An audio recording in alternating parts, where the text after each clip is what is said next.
여기 전국시대 최강이라 불리던 불패의 군단이 있습니다.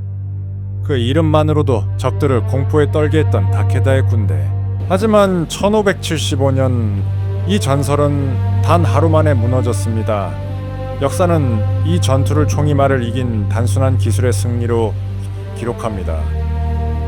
그러나 이것은 교묘하게 포장된 거짓에 가깝습니다. 패배를 예감하면서도 당대 최고의 군대는 왜 스스로 죽음의 함정 속으로 걸어들어갔을까요? 지금부터 한거인의 몰락과 마왕의 비상을 알린 그 장대한 비극의 막을 올립니다. 때는 100년 넘는 내전이 이어진 16세기 말 생고쿠 시대. 가이의 호랑이 다케다 신겐 사후 그의 아들 가시오리는 위대한 아버지의 그림자 아래 있었습니다. 그는 무능하지 않았지만 정통성이 부족했고 자신의 능력을 증명해야 한다는 강박감에 시달렸습니다. 이 불안감은 그를 위험한 도박으로 내몰았습니다. 반면 오다 노부나가는 신겐의 죽음으로 위기에서 벗어나 천하통일을 향해 질주하고 있었습니다. 그의 진짜 힘은 군사력이 아닌 상업을 장려해 얻은 막대한 경제력이었습니다. 이 돈으로 그는 조총을 대량 구매하고 일본 최초로 상비군에 가까운 직업군대를 육성했습니다. 모든 비극은 다케다의 가신 오쿠다이라 사다마사가 노부나가에게 투항하며 시작됩니다.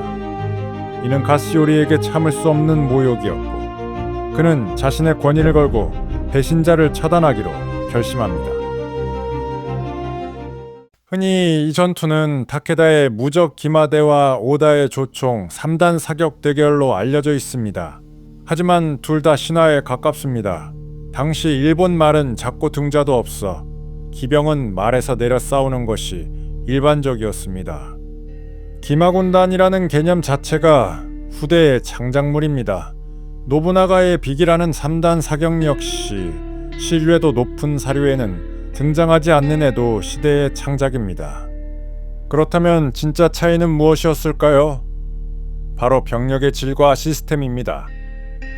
오다 도쿠가와 연합군은 38,000, 다케다군은 15,000이었습니다. 하지만 더 중요한 것은 연합군이 1년 내내 싸울 수 있는 상비군이었던 반면 다케다군은 농번기에 제약을 받는 징집병이었다는 점입니다.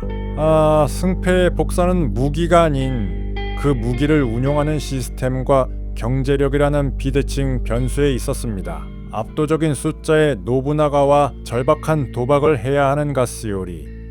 여러분이 가시오리였다면 어떤 결단을 내리셨겠습니까?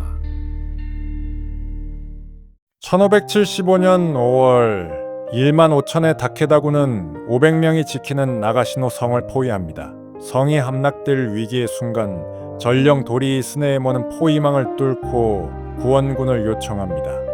하지만 그는 붙잡힌 뒤에도 회유를 거부했습니다. 원군은 온다. 그의 외침은 성이 사기를 불태웠고 그는 십자가 위에서 영웅이 되었습니다. 5월 20일 밤 양측 지휘부의 운명이 갈립니다. 다케다 진영에선 노장들이 철수를 주장했지만 여기서 물러서면 나는 아버지의 아들이 아니다 라는 강박이 그의 귀를 막았습니다. 가시오리는 결전을 강행합니다. 한편 오다 진영 도쿠가와의 중신 사카이 다다스구가 다케다의 배후를 칠 기습 작전을 제안하자 노부나가는 첩자를 속이기 위해 공개적으로는 어리석다며 면박을 줍니다. 하지만 회의가 끝나자 비밀리에 작전을 승인하죠. 전환점은 5월 21일 새벽 사카이의 별동대가 다케다의 배후 도비가스야마 요새를 완벽히 기습해 불을 지릅니다. 퇴로가 막힌 다케다군. 이제 남은 길은 노부나가가 파놓은 함정 시타라가하라를 향한 정면 공격뿐이었습니다. 그들을 기다린 것은 단순한 목책이 아니었습니다. 길이 2km, 3중 목책과 도로, 빈 해자로 구성된 평야 위의 성이었습니다. 다케다의 용장들이 파도처럼 밀려왔지만 그들은 총과 싸운 것이 아니었습니다. 그것은 통합 방어 시스템과의 싸움이었습니다. 쏟아지는 총탄은 다케다의 돌격 의지를 꺾고 지휘체계를 마비시키는 충격과 공포 그 자체였습니다. 이 혼란 속에서 연합군의 창병들은 손쉽게 전과를 올릴 수 있었습니다. 결정적 한 수는 무엇이었을까요? 첫째, 리더십입니다. 노부나가는 이길 수밖에 없는 판을 짠 실용주의자였고 가시오리는 정치적 압박에 밀려 불리한 도박을 선택했습니다. 사실 그의 정면 공격은 당시로서는 흔한 전술이었습니다. 문제는 그가 상대한 것이 단순한 야전진지가 아니라 노부나가의 경제력과 공학기술이 집약된 신개념 요새였다는 점입니다. 둘째, 시스템의 승리입니다. 초총이 망치였다면 방어시설과 지형, 그리고 사카이의 기습은 다케다를 고정시킨 모루 역할을 했습니다. 마지막으로 보이지 않는 전장, 바로 경제력이었습니다. 노부나가는 자신이 이길 수밖에 없는 소모전을 벌인 것입니다. 이 전투로 야마가타 마사카게, 바바 노부하루 등 신겐 시절의 명장 대부분이 전사했습니다. 이 리더십의 괴멸은 회복 불가능한 타격이었고 결국 1582년 다케다 가문은 역사 속으로 완전히 사라집니다. 동쪽의 가장 강력한 라이벌이 사라지자 노부나가의 천하통일은 기정사실이 되었습니다. 만약 가시오리가 철수했다면 어땠을까요? 다케다는 여전히 강력한 위협으로 남아 1582년 혼노지의 변으로 이어지는 역사를 바꾸었을지도 모릅니다.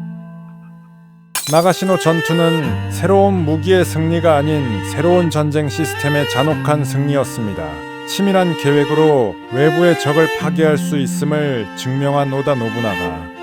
하지만 그는 결국 자신의 가장 가까운 곳에 있던 내부의 적을 넘지 못했습니다. 히스토리 드래곤은 기록 속에 잠든 역사를 깨워 상상만 하던 위대한 서사를 눈앞에 펼쳐 보입니다. 여러분의 구독과 응원은 묻혀있던 역사의 위대한 순간들을 생생하게 되살리는 가장 큰 힘이 됩니다. 끝까지 시청해 주셔서 감사합니다. 좋은 하루 되십시오.